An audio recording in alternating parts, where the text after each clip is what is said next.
To truly unlock a business's full potential requires addressing two complementary aspects in parallel. The first one is the business side. So understanding the strategy, financials, planning, operations, product, services, marketing, etc.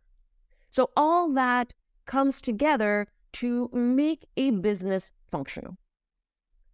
The second side is the individuals that make the systems work together and fulfill the organization's purpose.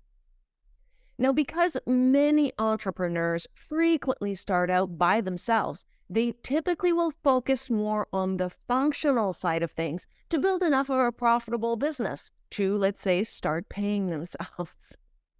But what happens is, as the business starts to grow, they still heavily favor the functional side to the detriment of the people side.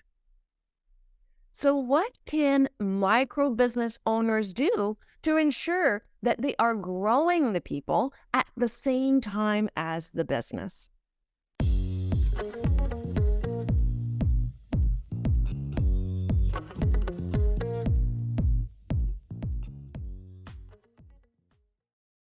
Well, the first thing is to understand how leaders make the difference. Take a moment to really consider how they make a difference. Leaders are often needed to help navigate the organization through its changing environment. As the organization scales, as new team members are onboarded, as operational requirements evolve, well, these leaders will be there to help identify how to address these new challenges. Because although growth is typically a positive thing, it can also bring a lot of challenges. And so having those leaders there who are able to help manage that really makes all the difference. Leaders can also help drive innovation and increase client satisfaction. Because if they are there identifying how the needs are changing, how the organization is growing, how failures are turned into lessons learned, and how are we going to apply those, that will eventually improve the products, improve the services, create new offerings, and this will better meet the client's needs. And that will, again, increase client satisfaction, which in turn will increase the likelihood of referrals. So it just builds upon itself as you continuously improve and increasingly help meet the client's needs and potentially anticipate needs as well as the business learns more and more about what is missing in the offerings, what is missing in the services, and what potentially no one is doing, not even maybe missing in your own organization, but maybe just missing in the industry, period. So leaders can help with that.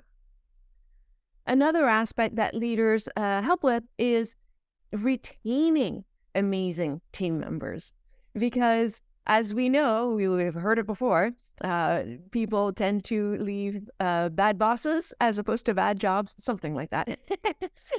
So there is that saying, and it's very true. There are a lot of amazing team members who, due to the way they are being treated or how the culture is, they will move on.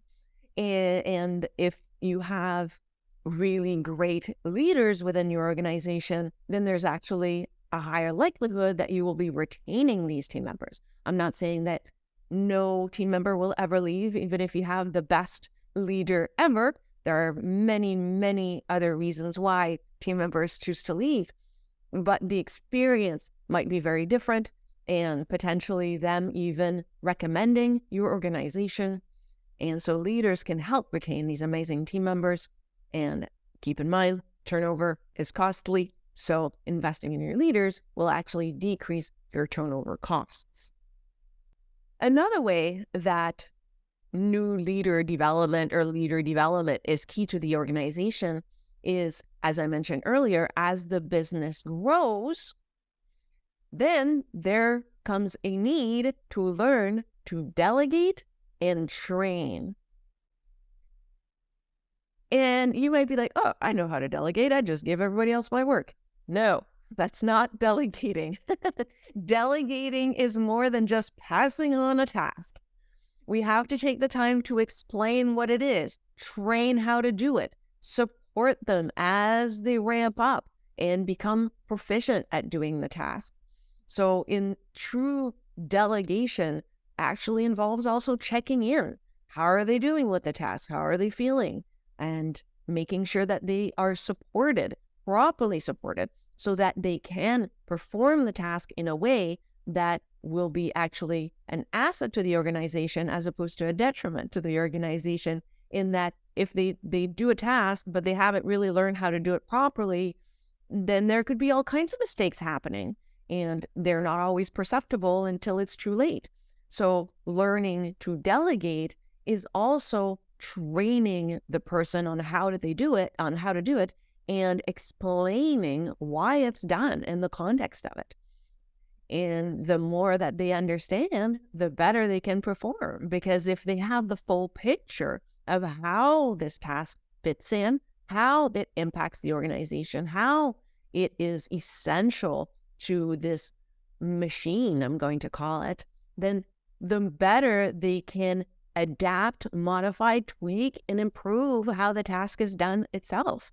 So really taking the time to explain that is important. When it comes to training, it is really essential to ensure that they have the skills necessary to make effective decisions.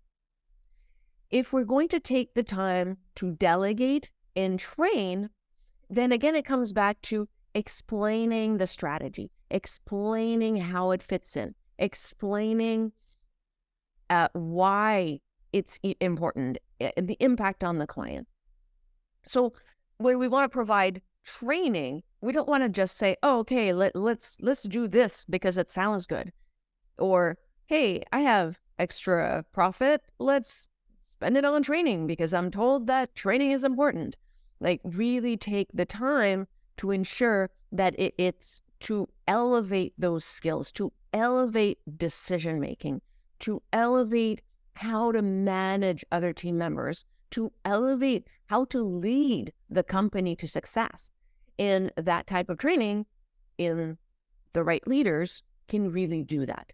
And now you'll notice I said the right leaders, and it's, if you follow anything that I say, you know that I make a distinction, and I'm going to call them bosses. So you've got the leaders who truly are there to elevate, and you have those bosses who it's really just positional power. It's a title. It's them telling people what to do. And so it's really important to ensure that if you're going to spend the time training someone, if you're going to spend money, I'm going to say invest money. If you've watched another video, I'll make the distinction between spending and investing. This is really an investment. If you invest in training the right leaders, the people who truly are meant to have that kind of role, who are interested in having that kind of role, then those are the people you want to invest in. And just because I use the word meant does not mean that it's some people are born leaders. Absolutely not. Everybody can grow into leaders. It's just those who you have identified as leaders and who are interested in being leaders. Now, just mention how this is an investment, and choosing the right type of training can be investment. That investment does pay off because with the right skills, the leaders can better understand what is needed. And if they better understand what's needed, they can train their own team with that information in mind. And then those team members can help the leader be an even better leader. And so there's kind of this, I'm going to call it paying it forward thing that happens, that effect of you train this one person, do it properly, they will train the others, and then they will do their job even better because they also understand things better. And all of this really comes down to wanting them, helping them, supporting them to make better informed decisions. The better they understand this, the more likely they are to make sound choices that positively impact the organization.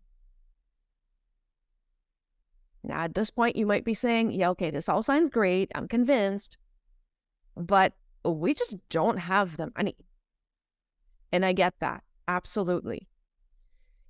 And I'm just saying, like, if it, obviously we've talked about how important it is. If cost is truly, truly an issue, look at other ways to make it happen. Maybe, for example, you could have an internal business book club where everybody reads the same book and you come together at lunch or something and discuss what you learned and how you would apply it to the organization or not. That could be a great way to see how others interpret the same written word, how others interpreted pieces of advice, and how various people see it applying to the organization or not.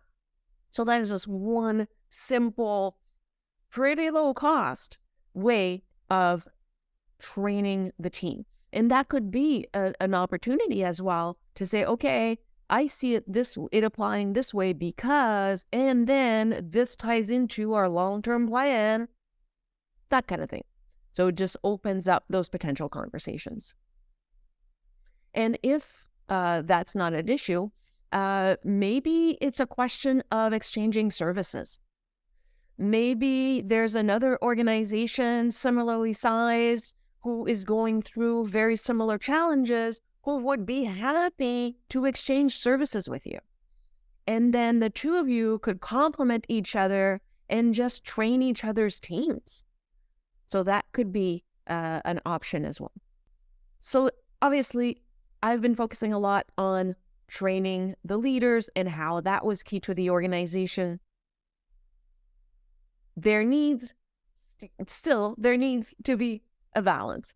There needs to be that two-part that I was talking about at the very beginning, but I said you have the functional aspect and you have the people aspect. There needs to be a balance between the two. Being an entrepreneur, leading an organization requires constant juggling between the two. It's this constant back and forth and okay, a little bit more of the functional this time and a little bit more on the people this time. And oh, we're having trouble with our services and offerings and our clients aren't happy. Okay, is it in the way that we're delivering it, or is it because our team members have lost touch with why it's important and doing it properly? And so you're constantly kind of juggling between those two worlds. And although I am talking about training people and emphasizing the need to train people, it is important to remember that the best talent in the world can only make up for broken systems. They can only make up so much for broken systems. Because if you have a broken recruiting pipeline, or you have a broken delivery pipeline or something of the sort, even if your team members are fantastic, but you've got these functional operational holes, these need to be addressed to allow the team members to do the best jobs possible so that they can better serve the team members, the clients, better serve the clients. So just keep in mind that even if you're like, oh no, but I have my absolute best people, I'm going to train them and just focus just on the training, it really, really is that balancing act between the two. And one of the benefits of identifying which needs more attention at which time, because it does go back and forth, like I mentioned, is that if you do recognize, okay, no, what I really need right now is to train my leaders, once you do, then those new leaders can help identify the problem areas, as I mentioned earlier, and they can help identify that earlier, and they can help fix them earlier on as well. And so you kind of have this improvement effect that happens. You start improving your operational side, your functional side. Oh, it impacts on team members, and you start training your team members, and then it impacts your functional side. And it's kind of this beautiful thing of improvements that happen. So with all of this, you know all of this, you agree with all of this. Well, maybe not everything, but some of it, hopefully. One of the most essential, I would say, part of this new leader development and why it's important to train team members, you have to start with the mindset. That's really where it all begins. Because you might be here going, oh, well, how do I identify one or the other? That will reveal itself, but just start with that mindset. Recognize, okay, yes, it's important, and maybe you can't address it right now. Maybe, as I mentioned earlier, if money's an issue, then you may not be able to do the things that you need to be doing.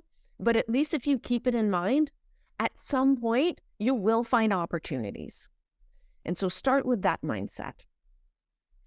And then remember that, ultimately, investing in the development of new leaders and yourself as the owner, it can lead to increased revenue for the business while improving the work environment for all. Team members will be more motivated, they'll be more interested, and this will in turn impact on the product and services and will likely make for happier clients. So there won't be much profit to invest in the beginning, like I said, and that's likely an issue if you're really a micro business, or maybe a solopreneur that's just starting to add team members and starting to grow. There won't be a lot of profit to invest in the beginning, but do what you can without compromising the organization. Again, remember, it's both sides. You don't want to overly focus on one at the detriment of the other. So they go hand in hand. But as the business grows, include regular skills development training into the strategy in whatever form makes sense for the profits that you can reinvest. Because investing in the development of your new leaders is truly essential for the long-term success of any business.